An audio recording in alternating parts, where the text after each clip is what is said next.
الحمد لله رب العالمين، والصلاة والسلام على سيدنا وعظيمنا وحبيب قلوبنا وشفيع نفوسنا أبا القاسم محمد وعلى أهل بيته الطيبين الطاهرين المعصومين الصادقين. الحمد لله الذي جعلنا من المتمسكين بولاية سيدي ومولاي علي بن أبي طالب.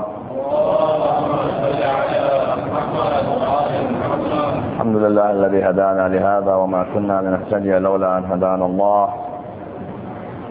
ما بعد, respected scholars, brothers and sisters, Assalamu alaikum wa rahmatullah wa barakatuh.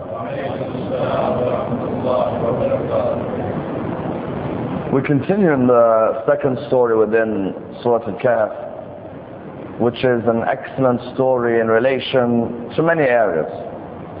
For we are able to learn about the concept of patience within the story.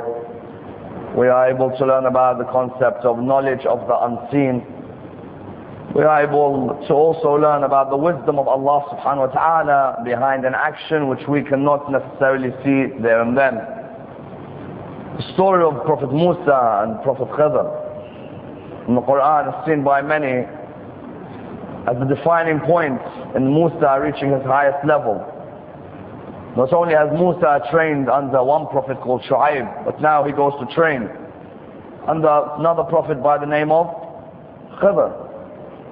We find that Nabi Musa's life goes through many stages, and that Allah subhanahu wa ta'ala, as we said, does not put one surah called Surah Musa. Rather, he put, for example, the story of Prophet Musa in Surah Al-Qasas, Surah 28, or he puts it in Surah Al-Shu'ara, or he puts it in Surah Taha, or he puts it in Surah Al-Mu'min. Allah puts the story of Nabi Musa across the board in order that we are able to learn from a glimpse of each story. And therefore, it is the first time a person, when he thinks about it, to find that Prophet Musa's story is in Surah Al-Kahf. Normally you're associated, as I said, with Surah Al-Qasas, or Surah Al-Mu'min, or Surah Al-Shu'ara, but now here, in Surah Al-Kahf, Allah introduces us to Musa on his way towards meeting Khidr. Why? Because we find the idea was that the Quraysh should come to ask our Holy Prophet sallallahu alayhi wa sallam. Can we ask him, which scholar was Musa asked to go and seek? Or which scholar was Musa asked to go and follow? Allah subhanahu wa ta'ala reveals to him that the scholar is Prophet Khidr. And then he tells him the whole story for him to narrate to the Arabians. We find that the story, although not necessarily seen in the Bible or in the Old Testament, can be found as a story of the 11th century in ancient Jewish manuscripts. You can find it as a story where first related in the 11th century. It is pretty similar, although not exactly the same. If anyone wants exact details, I can give them. But it's not exactly the same as the story which we find within the Quran. See, Prophet Musa, for a moment in his life, thought he had more knowledge than all those around him. And so Allah subhanahu wa ta'ala ordered Jibreel to go towards the Prophet Musa and to tell him, Musa, go and seek someone more knowledgeable than you. Nabi Musa didn't actually believe he had more knowledge. It just a thought came across his head that I'm probably the most knowledgeable person in this town. Allah subhanahu wa ta'ala straight away wanted to show this concept of seeking knowledge from the cradle to the grave, which unfortunately is a concept which is not so much stated within our own community. Because I find in our own communities it seek knowledge from the cradle till about 35, when you've got a couple of kids, stop there. Whereas the reality is that if at 50, for example, you can't read Arabic and you've read the translation of the Quran your whole life, go and learn Arabic. If at 58 you don't know much about your imams, go and learn about your imams. Even if at 21, 24, 27, any of these ages you find that your knowledge is maybe not up to scratch in the real world. And what do I mean by the real world? The world where people are debating, the world where the school of Ahlul Bayt is being attacked. If you don't know how to defend the school of Ahlul Bayt, you have to change straight away. Here, a prophet of God, who has spoken to God, who has been taught under another prophet called Shu'aib, who has fought Pharaoh, who has defeated the magicians, still Allah wants him to go and gain more knowledge. Seek knowledge from the cradle to the grave. Why is this important? Imagine at home, I tell my son or my daughter, go and seek knowledge. Go to the madrasa. The son or daughter will turn around to me and say, you've stopped reading for about 20 years, now you want me to go and gain knowledge. If your religion was so interesting, Dad, or if your religion was so interesting, Mom, you'd still be reading. But you've suddenly stopped. We've got a nice shelf at home. It's good for Maulana when Maulana comes. He thinks we've been reading a lot. The reality is the shelf hasn't been touched for years. And so therefore there's no way you're going to instill education into your children unless you yourself are seen to be reading or are seen to still be learning. A father or a mother who stops learning, do not expect their children to continue learning. The buzz just is not there. Because they will begin to ask questions why you have stopped learning. Therefore, Nabi Musa, when he is told that he has to go and seek knowledge, does he reply in a positive or negative way? Some people reply in a negative way. You know, I don't have time. Or I've reached old age. Like some people come and tell me, we've had thousands of majalis. Now it's the time for the youth to hear majalis. It's not the time for the youth to hear majalis. Who gave you the idea it's the time for the youth to hear majalis? It's time for you first to hear the majalis, then the youth. Because how do you know that everything in someone's majlis you've heard before? Every speaker has his unique style. Come and listen. And then you will see that probably most of the concepts you may not have recognized in the past. The idea is what? The idea is it's not a shame to continue seeking knowledge. Prophet says even if you have to go as far as China, go. If it means you're going to go and get knowledge to serve Ahlul Bayt, then go and learn. It's not a shame for a person to be, for example, 45 in a class of 18-year-olds. Maybe he missed out on that knowledge. Go and sit down and learn. All of us have to continue, and that's why Musa, وَإِذْ قَالَ مُوسَى لِفَتَاهِ Fatah can refer to what? Can refer either to a youth, or can refer to a friendship, or to someone who's serving you. And the person who was with him on his journey was Joshua, son of Nun. You see, Harun wasn't the wasi of Musa after Musa died, because after Musa. Why? Because Harun had passed away before Musa. So Joshua, son of Nun, is the one who took command after Prophet Musa. وَإِذْ قَالَ مُوسَى لِفَتَاهُ لَا أَبْرَحُ I will not give up. Listen to what a keen student Prophet Musa is. He's a prophet of God. Does he have to continue learning? Knowledge never stops. Shaykh al-Tusi was once asked, when he used to go up on the minbar, and now you know your minbar here in Dar es Salaam, how many steps is it? 2 or 3. Normally the Arabic minbars are much higher. 5, 6, 7 steps up. Where you're scared, you take 1 step on the way down wrong, all the way. Isn't there that famous story about that person who once sat in minbar? Now this I've heard an East African story. About that person who once sat on the minbar, he's come to recite about the ghaibah of the Imam. So they switch the lights off, and by the time he's finished, they can't find him. So they think the person went into ghaibah with the Imam. It turns out that he's fallen at the bottom of the minbar. Well anyway, so you find Shaykh al-Tusi is asked by someone who says, who do you guys think you are? Sitting on a minbar that high while we have to sit on the ground. You think you have that much knowledge? Shaykh al-Tusi replied, no. If there was a minbar that was made for how much knowledge we did not have, it would reach the sky. How much knowledge we did not have, it would reach the sky. This small minbar is the knowledge we have. The knowledge we do not have, minbar has to go and reach the sky. So a person continues to learn. لِفَتَاهَ لَا أَبْرَحُ حَتَّى أَبْلُغَ مَجْمَعَ الْبَحْرَيْنِ أَوْ أَمْضِيَ حُقُبًا. Here what do we find? We find, he says, until I reach the junction of the 2 seas.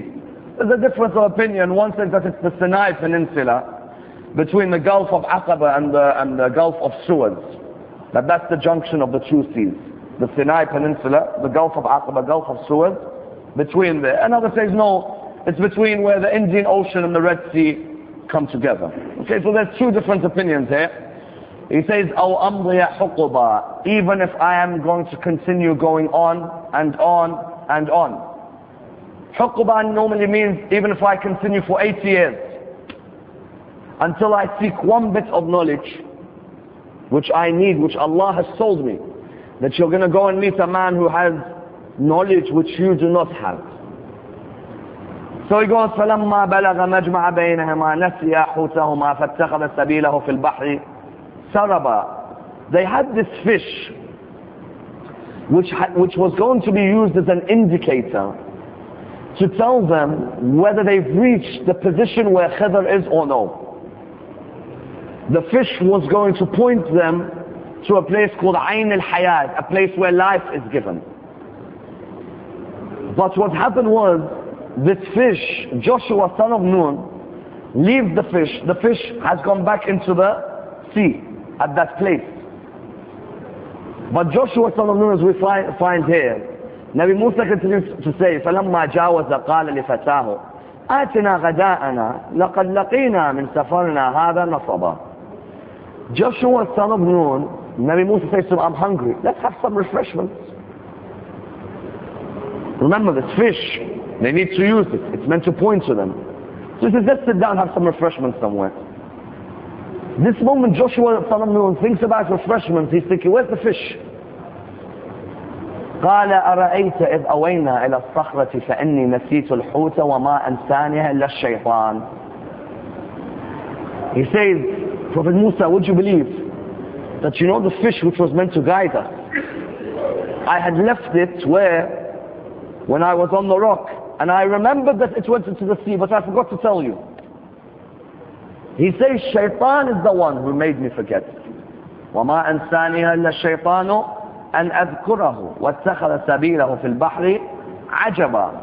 Here a question is asked, that a prophet, can Shaitan make him forget or no? And the way to reply, there's a couple of interesting discussions in the Quran on this area. If one looks, for example, in Surah 12, Surah Yusuf, there's an interesting discussion about Shaitan and the effect. Surah Yusuf, when Yusuf leaves the prison, one of the prisoners gets executed, true? The other one remains alive. He goes back to serve the king. The one who remains alive, Prophet Yusuf, wants him to go back to the king and ask the king, excuse me, there was someone in prison, he's a good man, why don't you let him leave prison? The verse in the Quran is a controversial one, because the way it's looked at is, some people say Shaitan affected Prophet Yusuf, and that Allah made him stay in prison extra because he asked other than Allah. I'm going to discuss this tonight on my lecture on Tawassul and Shafa'ah from the Quran. So here what does it say? It says, وَقَالَ لِلَّذِي ظَنَّ أَنَّهُ نَاجٍ مِّنْهُمَا. He said to the one who he knew would be saved, اذْكُرْنِي عِنْدَ رَبِّكَ, remember me with your Lord. فَأَنْسَاهُ الشَّيْطَانِ ذِكْرَ رَبِّهِ. Shaitan made him forget his Lord. فَلَبِثَ فِي السِّجْنِ بِضْعَ سَنِينَ. So he remained in prison for a number of years. Some people said, look, prophets of God are not ma'soom. Those who always come out and say ma'soom, ma'soom, ma'soom, here is a clear prophet of God who is not ma'soom. Because Allah is saying himself, فَأَنْسَاهُ الشَّيْطَانِ ذِكْرَ رَبِّهِ. Shaitan made him forget his Lord. فَلَبِثَ فِي السِّجْنِ بِضْعَ سَنِينَ. So because of that, he stayed in prison. Now how do we reply? We reply by saying, we look at the verse before, so we can see the context. The word Rabb, does it only mean God the master, or does it mean also a master at home? Rabb can mean the one who brought you up as well. In the verse just before it, when Nabi Yusuf is explaining what each one of them will do, he says, يَا صَاحِبَيَ السِّجْنِ أَمَّا أَحَدُكُمَا فَيَسْقِي رَبَّهُ خَمْرًا. As for one of you, he will press wine for his Lord. Which Lord? His king. Here the word Rabb is used in which context? Their Lord, as in their king. You know, sometimes you say, Lord Andrews, Lord Stephen. Does this mean God? No. Lord as in the higher authority. So then when Yusuf in the next verse says, وَقَالَ لِلَّذِي ظَنَّ أَنَّهُ نَاجٍ مِنْهُمَا اذْكُرْنِي عِنْدَ رَبِّكَ, remember me with your Lord, as in with your master. فَأَنْسَاهُ الشَّيْطَانِ ذِكْرَ رَبِّهِ, Shaitan made the prisoner forget to ask his master. We understand? فَلَبِثَ فِي السِّجْنِ بِضْعَ سِنِينَ, so he remained in prison for a number of years. That's why one finds in the Quran, when we look at the verse, that Shaitan himself says that I cannot affect God's righteous servants. In Surah 38 verse 83, and this is a proof that if ever in the Quran you think Shaitan is affecting the Prophet of God, Shaitan himself says, I cannot make a Prophet of God sin. You see, the idea number one is, if you think a Prophet of God has sinned, ask first which world was he in. If he was in a world before we came to earth, it can't be a sin because there was no Sharia there. Those who say Adam was a sinner, within Islam some say it, and outside Islam. Within Islam and outside, we reply by saying what? Number one, there's a difference between the way the Bible looks at Adam and the Quran. In the Bible, Adam commits the sin and then is put on earth. In the Quran, Allah says, إِنِّي جَاعِلٌ فِي الْأَرْضِ خَلِيفَةً, I am making a Khalifa for the earth. Then Adam's story is told about where he was.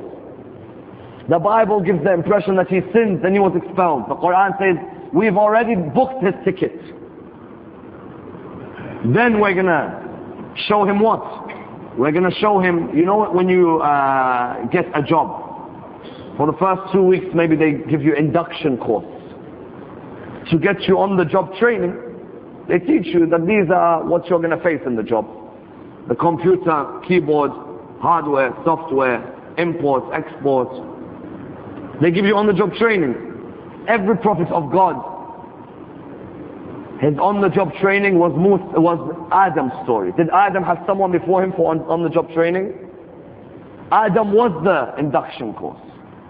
And his induction course wasn't on the earth that we live, because the world that we live, it's called the world of taklif, the world of responsibility. In the world of responsibility there is halal, there is haram, there is makruh, there is mubah, there is wajib, there is mustahab. Why? Because there's a sharia. Where Adam was there a sharia? Was there a sharia in paradise or no? No. So if there isn't a sharia, can you commit a sin? No. When a person commits a sin, he commits a sin for 4 reasons. That's why when someone comes and tells me your prophets or your imams are not ma'soom, what is the basis of committing a sin? For a person to leave asma. Number 1, lust. Number 2, envy. Number 3, anger. Number 4, greed. Let's just take Ali as an example. Why would Ali lust over anything when he has Fatima? Why would he be envious of anyone when he is the cousin of the Prophet? Why would he be angry with anyone if Allah shows him as an imam? And why would he be greedy if Allah has made him the gate to the city of knowledge? To sin, you either go through lust, envy, anger or greed. 4 things. And the 5th thing is what Shaitan himself says in the Quran, in Surah 38 verse 83. قال فبعزتك لأغوينهم أجمعين. With your majesty. Look at how he speaks to Allah subhanahu wa ta'ala. Remember my point that some of us attack Shaitan, but Shaitan has sometimes more respect to Allah than we do.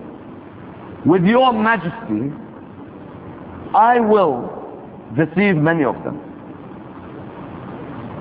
إلا عبادك منهم المخلصين. Except whom? Mukhlasin is different from mukhlasin. Mukhlasin means someone who's sincere. Mukhlas. Ikhlas. Ikhlas means what? That person is a very sincere person. All his niyyah is for Allah. Mukhlasin is different from mukhlasin. Mukhlasin means those who are free from the need to sin. Don't confuse the word mukhlas and mukhlas. I've heard people give tafseer and they say that shaitan will not affect God's sincere servants. Shaitan will not affect God's servants who are free from the need to sin. Our fourth Imam was once asked this question. Someone came to me and he said, "You Ahlul Bayt, can we take you as role models or no?" Why? He said, "You guys can't even sin. How am I meant to take you as a role model in my life when you can't even sin?" And sometimes we in the school of Ahlul Bayt, our followers have this major problem where they imagine Ahlul Bayt can't sin. When he asks him, Imam says, "No, that's not the case. We can sin, but we choose not to. We can sin, but we choose not to." So he said to him, "What do you mean?" He said to him, "If I ask you to walk in the street naked, would you or no?" Sorry, he says to him, "If I ask you to walk in the street naked, can you?" He said, "Yes." He said, "Would you?" He said, "No." "Can you?" "Yes, I can go and walk in the street naked. It's within my ability." "Would you?" "No." "Why?" He said, "Because obviously I have respect for the society around me. I'm not going to walk in the street naked." He says it's the same with us when we see a sin. We can commit the sin, but we would never, out of respect of the Lord that we love. Don't imagine when Allah gave you 12 heavenly stars on earth, that He gave them to you and thinks, "You know what, they can't take them as role models, why am I giving them?" No. When Allah gives you Al Muhammad, it's because whatever you'll face in your life, one of them faced. Whatever you'll face. Name me one thing in your life which one of them doesn't face. Patience, they faced. A loss of life, they faced. Bad wife, they faced. Hassan ibn Ali, poisoned by his wife. So therefore you find in every area of our life, Ahlul Bayt are honored. But when we come to each of their names, that's where you take their example. Fifth Imam is called what? Muhammad or Baqir? Muhammad. Sixth Imam, Ja'far. Seventh, Musa. Eighth, Ali. Ninth, Muhammad. 10th, Ali. 11th, Hassan. Someone comes and tells me, "I know all this. Why are you telling me?" I want to tell them this because Baqir, Sadiq, Kadhim, Rida, Jawad are not names. They are attributes. Baqir is the one who splits knowledge. Sadiq is the truthful. Kadhim is the one who is patient at a time when he should be angry. Rida is the one who is pleased with wherever his Lord puts him. Whether I'm in Medina or in Iran, put me. I am pleased to serve. The idea is you take them as a role model in your life, that you take their attributes as role models. Ilm and ma'rifah are two completely different things. Ilm is to know his name is Muhammad ibn Ali al-Baqir. Ma'rifah is to use Baqir and become a Baqir. To use Sadiq and become a Sadiq. To use Kadhim and become a Kadhim. You know why Allah gave him the title Kadhim? Because any other human being should be angry when Harun Rashid moves him from prison to prison. But he says, "I love Musa al-Kadhim." Because Musa al-Kadhim remained patient when he should have been angry. Or as the title of fourth Imam is not Ali, it's Zayn al-Abidin, that Allah says, on the day of judgment I will tell everyone, raise your head, for Zayn al-Abidin is walking across. The idea is what? That these are the titles. So shaitan cannot affect. So therefore, why does he say, فَأَنِّي نَسِيتُ الْحُوتَ وَمَا أَنْسَانِي إِلَّا الشَّيْطَانِ? The reason is that there are moments in our lives where we will forget. A prophet of God is like us. There are moments where you can forget. It doesn't mean that you committed a sin. I put something, I saw it go in the water, but I forgot to inform you at that moment. Maybe there's only 2 hours later, I come and inform you. So he's saying that beware. Keep on saying, A'udhu Billah Minash Shaitanir Rajim for your life. So that you don't forget. قَالَ ذَلِكَ مَا كُنَّا نَبْغِي. Is that the place where the fish was? That's the place we wanted. Because over there we will meet Khidr. فَارْتَدَّ عَلَىٰ آثَارِهِمْ قَصَصًا. They went back now in search. They found Prophet Khidr. Now the story sets off. فَوَجَدَا عَبْدًا مِنْ عِبَادِنَا آتَيْنَاهُ رَحْمَةً مِنْ عِنْدِنَا وَعَلَّمْنَاهُ مِنْ لَدُنَّا عِلْمًا. فَوَجَدْنَا عَبْدًا. We find here Allah subhanahu wa ta'ala comes forward and shows us here that the highest level the human being can reach is abd. Many people come and say the highest level can be seen in other places. No. Islam came to destroy the Arabian concept that the highest level, that the lowest level was abd.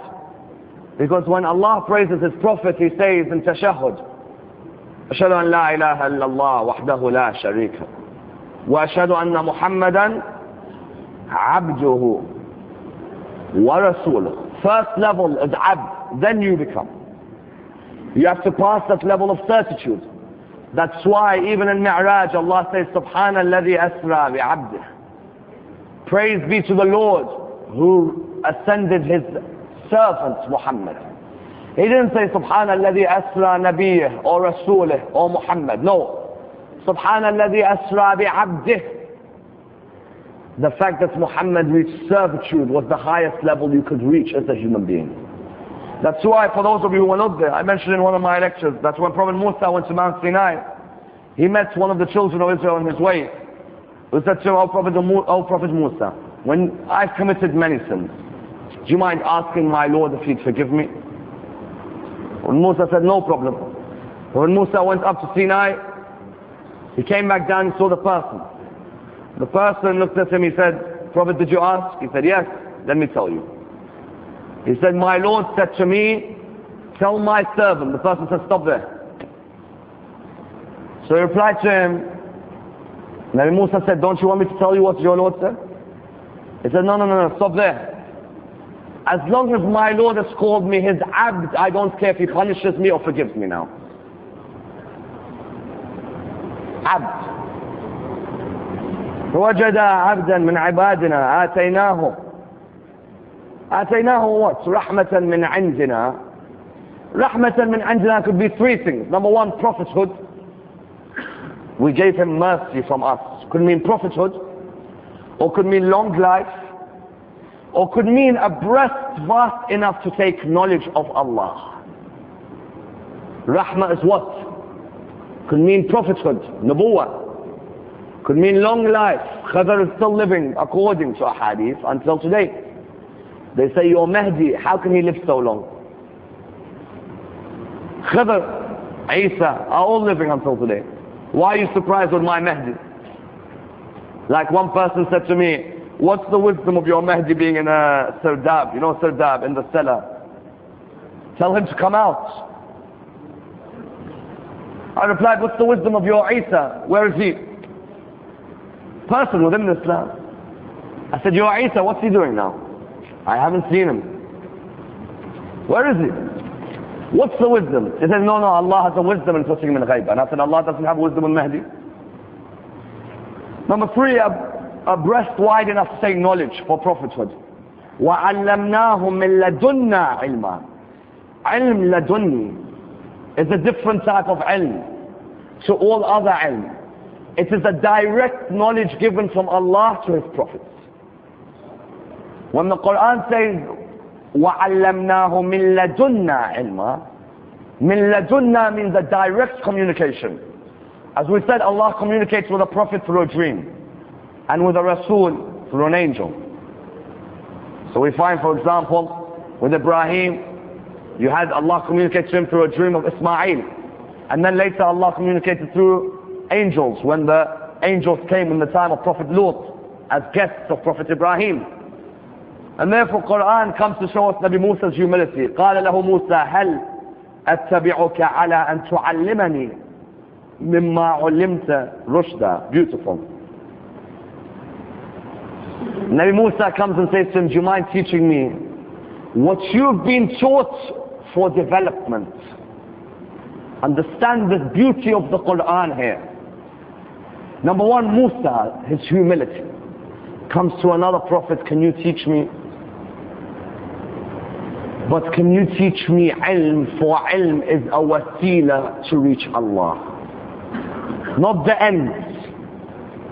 Ilm is not the end. Ilm is a means of reaching the end. He says to him, and tu'allimani mimma ulimta rushda, to teach me a bit of what you've been taught for your development. Why? If ilm was if ilm is the end, then there isn't a second area to combine for a person to develop. How many have got ilm but no akhlaq? Many are knowledgeable in history. Does that mean that makes him a good human being? No. Ilm is a mean, but without akhlaq there's no point. Imam al-Khou'i, may Allah bless his soul, was the teacher of Muhammad Baqir al-Sadr, may Allah bless his soul. They both had their own circles in the Hawza. A person came to Imam al-Khou'i, said to him, Muhammad Baqir al-Sadr disagrees with some of your opinions. And he was your student. He disagrees with some of your opinions. He criticizes some of your opinions. In terms of what? In terms of whether the hadith says 8.8 milligrams of water or 8.917. Those types of opinions. Don't try and beat onto some other opinion. And so Imam al-Khou'i says, today is my best day. He said to him, why? He said, now I know that I have been a teacher who has given good students. Because if my students are free to criticize me, then I was a good teacher. See the akhlaq. With all his knowledge, the akhlaq came alongside it. That's why he even said about Muhammad Baqir al-Sadr. They said to him, what's the greatest thing you've done in your life? He said, I don't know, Imam al-Khou'i said. He said, Allah knows. But he says, there's one thing I know I'll be rewarded for, that Muhammad Baqir al-Sadr was my student. And that's why we find in our own life, whether you are an alim who sits on the minbar, or an alim who gave one lecture in his whole life, the thing people test the most is the akhlaq alone. And it's a constant battle with shaitan. For the ego tells you one thing, and Ahl al-Bayt teach you another. In Iran, one of our scholars narrates a story about how his akhlaq was tested to the full. He says that he used to study in Qom. In the summer, he'd want to go back to his parents, go back to Tehran, and go back to his parents, at least go and see them. He says, my teachers would never allow me to go. He says, I would always ask, they'd never allow me to go. He says, one teacher in particular used to say to me, I want you in this period when everyone goes back, to stay with me, I want to teach you akhlaq. Akhlaq, from some of these scholars, cannot be written in a book. Sometimes you just got to watch them. He told them that one day, someone will make you very angry, but your test will come there, to see if all the knowledge you have is applied in your akhlaq or not. If I quote Ali ibn Abi Talib all the time, yet I do not follow him, what's the point? Quran says, why do you say what you do not do? So here what do we find? This alim says, when I went back to Tehran, he was in a village. He became the resident alim of the village. He says, you know, in a village, normally everyone has their set sleeping times. As in, like, the villages normally go quiet at about, let's just say 12 o'clock. Everyone wakes up at 6 o'clock, farming area and so on. He says, one night, at 3 o'clock in the morning, the door knocks on my house. He says, I'm thinking to myself, what's going on, the door knocking at 3 in the morning? It must be emergency. He says, I came down, I opened the door, and there was someone from the village. And he looked at me and he said, Maulana, Assalamu alaikum. Alaikum salam. Maulana, how does human feces taste?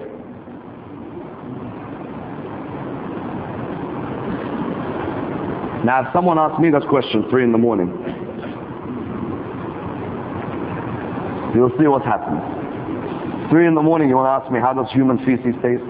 Number 2, isn't that rude, you asking, how does human... But some people have got no manners when they ask questions. Don't worry about that. There are some people who ask questions as if he's fighting you. Hey, relax. If you want to debate the issue, I'll debate with you. It's no problem. But just relax, sit down, and we'll debate. But here in the same way, the person says to him, do you know what Maulana replies? Maulana said, I knew it clicked in my head, this was the test. So I said to him, well, at the beginning it tastes sour, then it tastes sweet, then at the end it tastes bitter. He said, the young man looked. He said, what do you mean? Have you tasted it? He said, no. He said, now how do you know? He said, I judge by seeing how flies act around human feces. He said, in the beginning, when flies are there, they all swarm around it, so it must be a bit sour. Then they all go within it, so it must be quite sweet. Then they all die within it, so it must be bitter. He said, Maulana, this is the day I tested what you preach.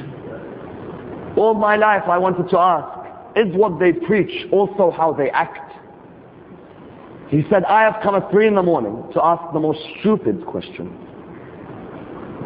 which no one can ask, rudest question, and you've replied to me with true manners of Ahlul Bayt.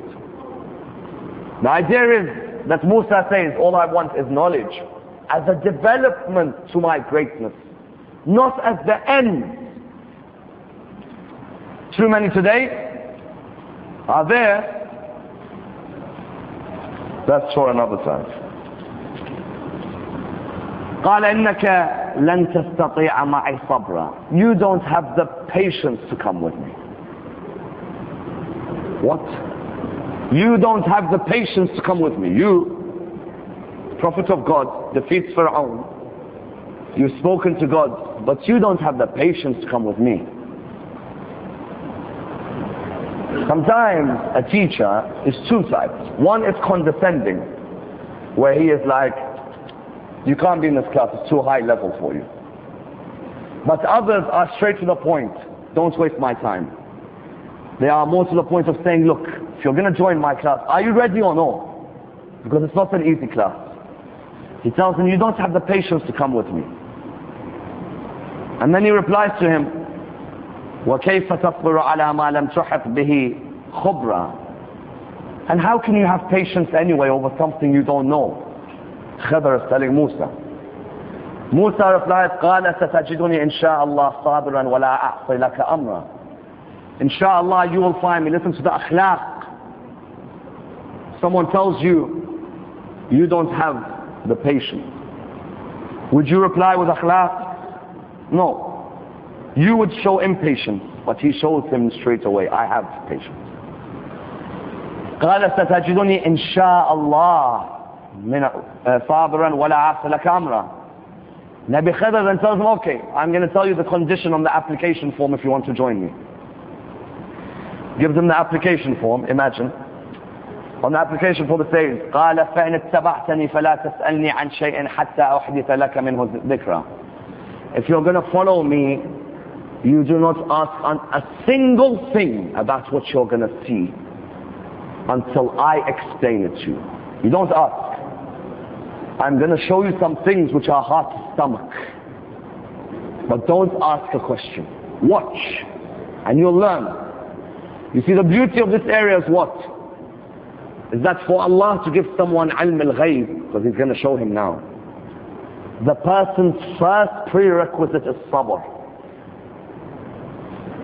If I give Ali ibn Abi Talib knowledge that he will die on the 19th in the mosque of Kufa, and Ali tells Ibn Muljam that you're going to kill me, or Ali tells Ibn Muljam sleep properly, someone comes and says Ali or Hussein went towards the battleground where they were going to die,